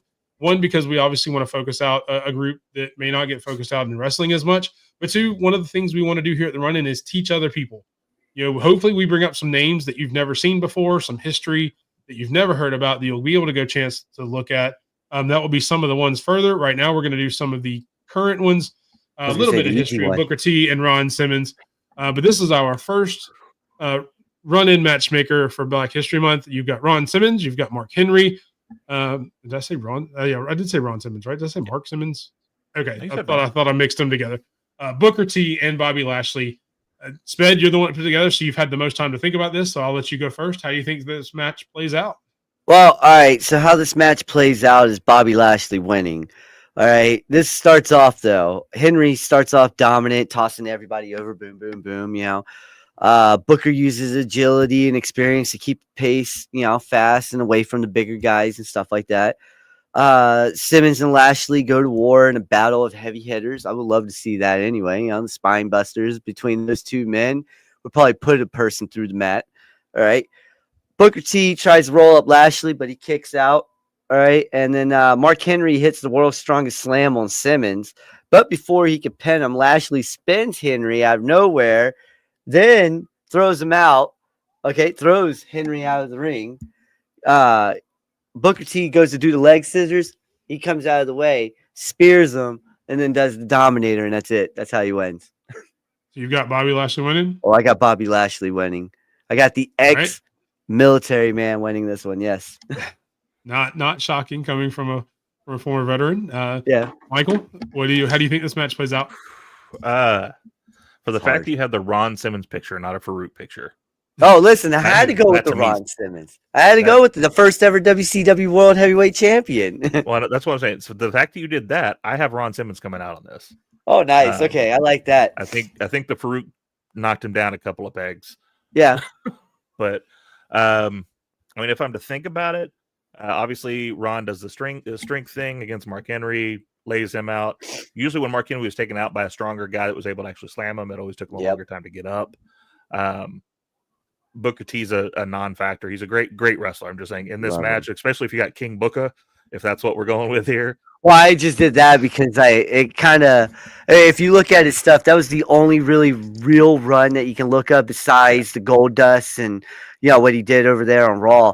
When he became King Booker, he said if he doesn't hit the spinneroonie, he's going to be pissed. But, King Booker. Before you go, shout out to Big Nick. He is part of a podcast, Wrestling for Life. They do a lot of watch-alongs as well on YouTube. So shout out to Big Nick. Appreciate you coming in, brother. Yeah. He's a big follower on my stuff. I see his name pop up all the time on my Twitter. 100%. I do think that to go off Big Nick's point there, I do think he would hit the spinneroonie after he hits the axe kick on Bobby Lashley, taking him out of it. But as soon as he gets up from that spinneroonie, Ron Simmons spine buster, Ron Simmons power slam, ball game. Over Vader, epic moment. Yeah, very. Go ahead. I had to tell my wife because when I was doing all this stuff, my wife was like, "Who's Mark Henry? Who's Ron Simmons?" I know Booker T from NXT. I didn't think he was a wrestler. I was like, what? Come on. How long we've been married for? Hey, he's great. That's one of the things I love about these things is it brings up older names that hopefully you guys in the audience right now, there's 89 of you watching. So hopefully if you don't know who any of these people are, we've just named them, go look them up. Oh, yeah. Go look up their matches. Go look at their catalog. I mean, you see Stampede. He remembers watching Ron Simmons win the world championship over Vader. I mean, talk about memories, man. That's huge. Spinneroonie. Oh, my God. That would be awesome. I'm not going to try to say that a bunch. If I was Tony Schiavone, I probably could because he can talk very well. But I'm not going to try. Well, look, can we honestly say this though? The Hall of Pain idea though was probably one of the better ideas in the mid 2000s for Mark Henry when he was doing his thing. Like the sexual chocolate. He had that. He had the world's strongest man gimmick coming out of the Olympics and whatnot. And he was a legit power lifter, right? He was one of the legit ones. So I mean, the Hall of Pain gimmick though, when he was WWE World Heavyweight Champion at the time, man, that was beautiful. People were like, "Oof, yep." What is it? Never trust the man and sell him his suit again. Styles after the fact. Oh my God. Maybe it's just pastels in order because it wasn't salmon. It was a pastel color. When Mark came out with that world's strongest man gimmick, why did they have to do him dirty and make him look like Rerun from What's Happening? Oh damn! Big puffy coat. He had the weird sideways hat. It's like he did. What are you doing?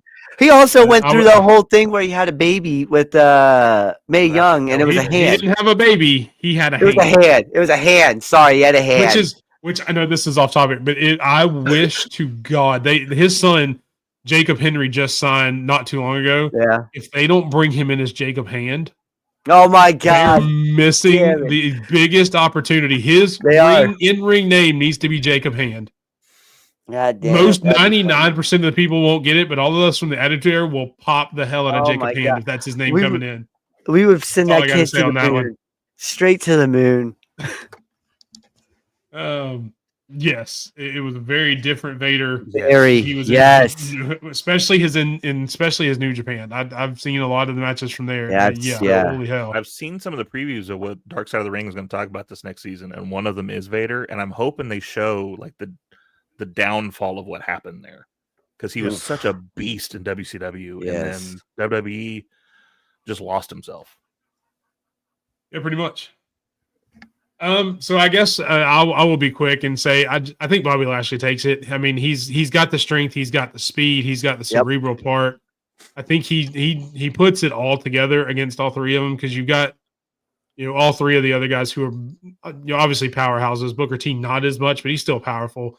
He's probably the faster of the other three, just as far as speed's concerned. Although Ron is no slouch himself, but I think Bobby Lashley is the one that puts it all together and can bring a little bit of everything. So I think he stands the better chance of going up against any of the three to where, if Booker T's up against Simmons or Henry, he could use his speed or they could use their strength or he could use either one. So I think just being a more complete overall in-ring wrestler, I think Bobby Lashley wins.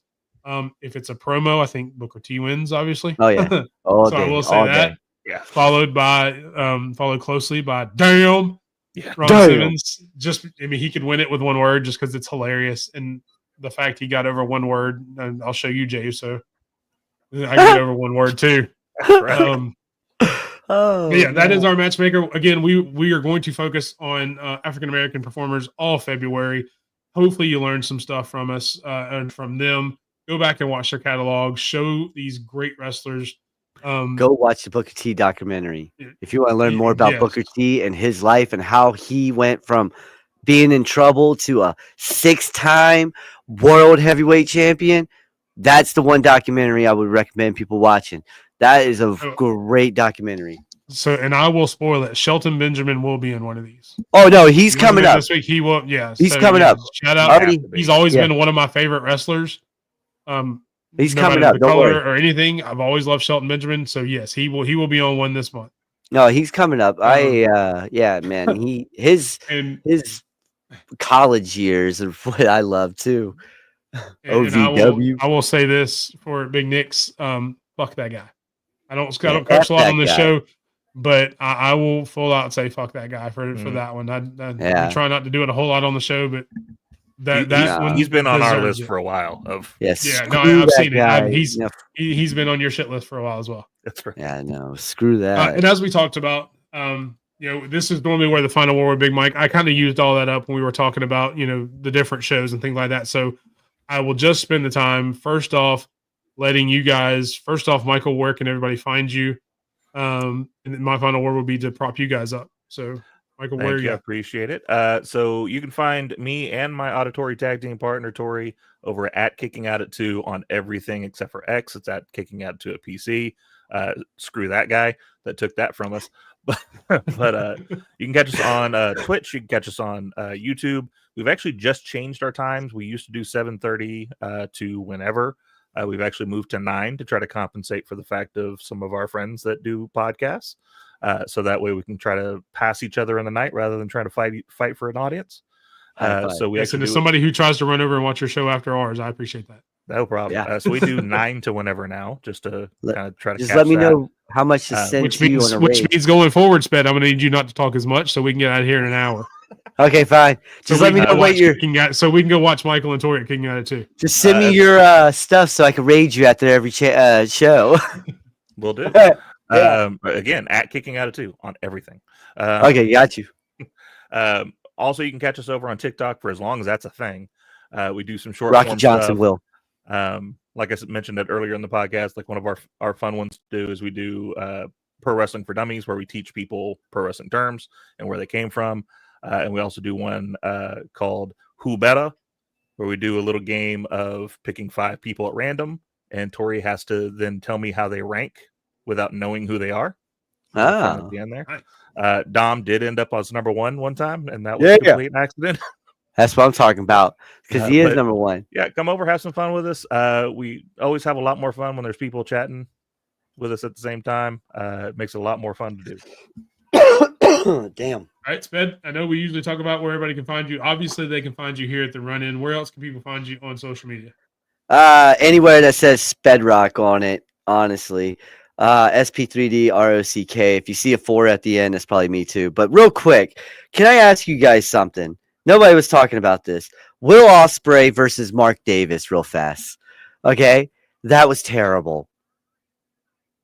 I thought I gave it a D. Like, I just did not. I was like, what is Don Callis doing? Okay. Seriously, it I started off. didn't Oh, need okay, to sure. focus on the match, so It I'll says- stay out of this one. It I says think, Don. Yeah, I think go it ahead. was Go ahead. I think it was I think it's one of those things where they're trying to do a story, and I give them credit for that, but I don't think we know what it is yet. No. So obviously they're trying to do something. I will say though, the match itself was pretty good. That pile driver he did at the end, Yes. like I have thought he that. killed Osprey. I have that in my notes right here. Hurting. Yes. It's just Right. like, man, it's just weird. First ever D I've ever given freaking Osprey in anything. I was like, oh my god, am I going to hell? Yeah. But maybe I need to go find a Catholic church. You Would have know, been 12 stars in the dome though. So. that's what I'm saying. Yeah. Okay. There you go. And it insults the audience. I feel that. And there's Stampede's take on it. Mark has a ton of history. Yeah. Okay. Yeah. Okay. There we go. So- Thank you. Thank you. There you go. A little bit of the backstory there. Maybe Okay, that'll. I was like, Fill in what the some hell is this? It's like watching the movie without reading the book. We just Exactly. And, God and- damn it. and anybody in the audience who doesn't get that reference, be sure to tune in on Sped's SB3 DROCK Twitch. We do behind the scenes at 7:30. We were talking about books and movies earlier and the differences between the two. So just a little Easter egg for that, a little callback for our pre 8 o'clock pre behind the scenes show. So good callback. Good job. But for Michael, for Sped, I am Big Mike. You can find me at @_ Big Mike 27, pretty much on all platforms. And again, I will finish by saying thank you. Thank you, you guys, Sped and Mike, for joining us, or Mike for joining me and Sped, but Sped always joining me every week, letting us do this show that we have. And for all you guys in the comments, Nick, Stampede, Lady Alpha, Jonathan at the beginning, Herb, anybody that commented, anybody that's watched us, we really appreciate it. Can't do this without you. Hopefully we will continue to help you enjoy wrestling. Because again, that's what we're here for. No matter which one you like, no matter who you like, we're going to try to give you as much as we can of everything. And we have Stampede for everybody else. So as long as Stampede keeps watching and throwing in there, we'll have a little bit of other stuff like New Japan and all that too. Because I'm going to try, man. I'm going to try to watch some other stuff. But for Mike, for Sped, thank you guys for watching. I appreciate it. Go enjoy some wrestling this week. And have a good night, everybody. All hail Emperor Mike. Yes.